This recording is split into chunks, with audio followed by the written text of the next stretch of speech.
This is KGW News at Sunrise. Good morning. Thanks for getting up with us on this Saturday morning. I'm Evan Watson. This morning on Sunrise, picking up the pieces after hail strikes in eastern Oregon. We'll hear from those hit hardest by this storm.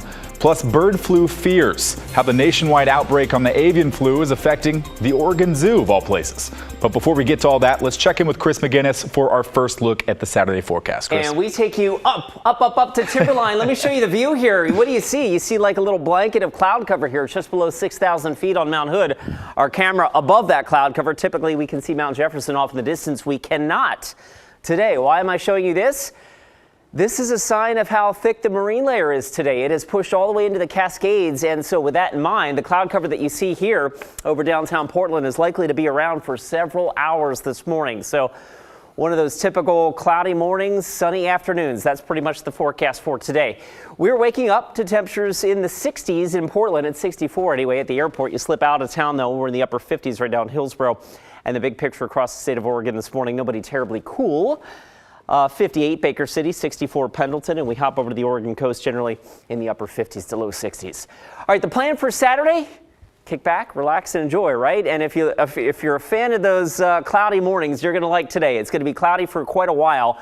We'll start to poke some holes in that cloud cover late morning. By afternoon, full sunshine with highs near 80, just about perfect. Evan? Thanks, Chris. This morning, we're hearing more from residents in Wallowa following this week's storm. The mayor there has declared a state of emergency to help with the cleanup and recovery. There have been between 8 and 10 minor injuries so far, with most of the damage to windows and roofs. People in the area now left to pick up the pieces. Everyone's in the same boat. I feel bad for those who have lost, like I have one friend who lost all their chickens. I mean, there's been some devastation there. Nobody has a garden left. So many people have come down and helped put plywood on people's houses. My neighbor lost all their skylights in their house. They got help putting those on. Officials advise homeowners with damage take pictures and get in touch with their insurance agents so they're ready to go as the cleanup continues. About 75 miles to the northwest is Milton Freewater. The cleanup there comes after trees snapped in half. A neighbor in the Green Acres mobile home site that's off Highway 125 recorded this video Wednesday night. This tree totaled 2 cars, both belonging to the Rodriguez family. They say they saw thunder, hail the size of golf balls, and wind gusts that reached 60 miles an hour. At least 3 trees came down in just that one spot, along with an entire power pole. Marco Rodriguez describes how it felt. Well, it was pretty bad. It was, well, first of all, it was raining hail, the size of maybe that big. It was just, you know, it was windy. It was really windy and raining hail and then rain, and that's what caused it. I'm pretty sure, you know, all the wind. And back in the Portland area, crews had their own cleanup on Sauvie Island Friday morning. That's where a tree fell onto PGE lines. No word on what caused it to fall. They broke out the chainsaws to get it all chopped up, and at one point, 1,400 people were without power. Now let's get to your wildfire update. The Cedar Creek fire, which is burning outside of Eugene, is 0% contained. The fire has burned nearly 4,000 acres. Here's how crews are fighting it.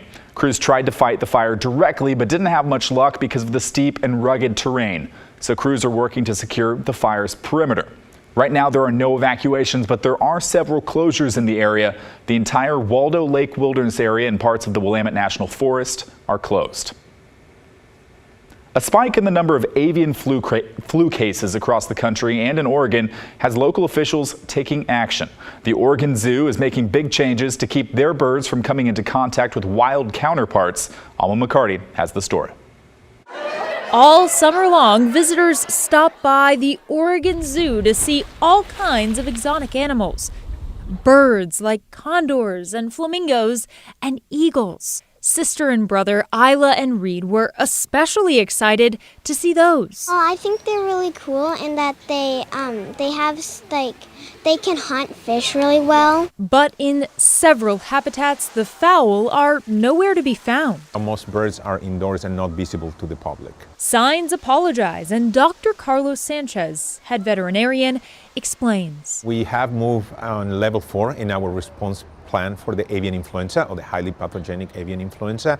And this basically means that most of the birds that were in exhibits now are indoors in order to be protected from this virus that it is circulating in the wild. It's highly contagious and could be deadly for poultry in particular, like chickens, ducks, and turkeys. I mean, we're talking about death within 48 hours. Some of our birds may get sick, some may not, some may die, some may not, but we are trying not to take any chance. At the Clark County Fair, following recommendations from the state veterinarians, you also won't find live chickens on display.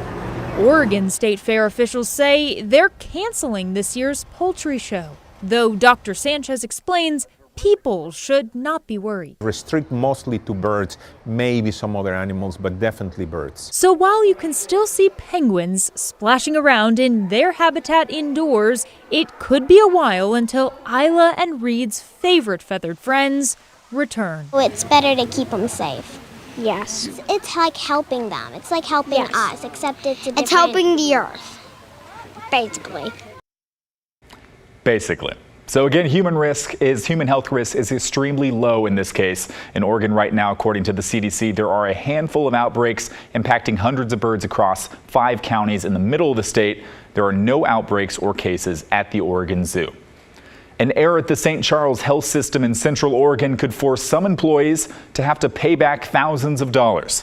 The health system is trying to recoup $2 million in total.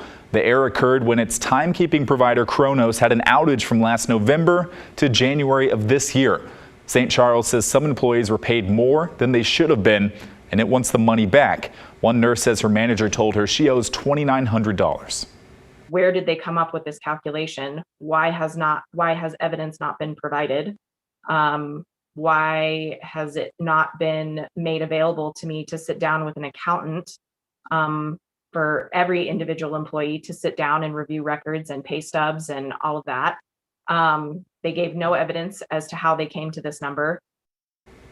That nurse says she was offered a payment plan but still feels blindsided. St. Charles says employees were kept informed through more than a dozen emails. The health system also says some employees were underpaid, and that's been corrected. The Oregon Nurses Union says it's considering legal action on behalf of nurses being asked to repay money. There were some very tense moments Friday at a construction site on the OHSU campus. That's where a heavy drilling rig tipped over and trapped the operator inside. Mike Benner has more on what quickly became a very intricate rescue. This was no small job. Portland Fire and Rescue's technical rescue team suited up for this one, and they were not alone. We're told workers at the construction site played a major role in the rescue. A dramatic moment at a construction site on the OHSU campus. Rescue crews carry the operator of a drilling rig to a waiting ambulance following a frightening and rare accident. It has not happened on one of my projects in my lifetime. Tim Johnson, general manager of Portland's Skanska office, says it all unfolded just before 11 a.m. Friday.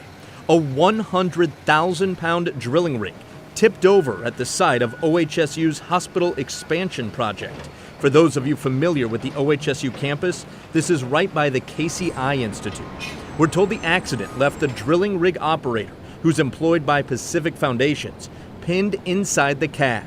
First responders tell us construction workers on site used a jack to lift the heavy piece of equipment, allowing firefighters to rescue the operator. All of this happening in under 15 minutes. We're going to do an investigation with Pacific Foundations. OHSU will probably be involved, in ourselves and whoever else needs to be.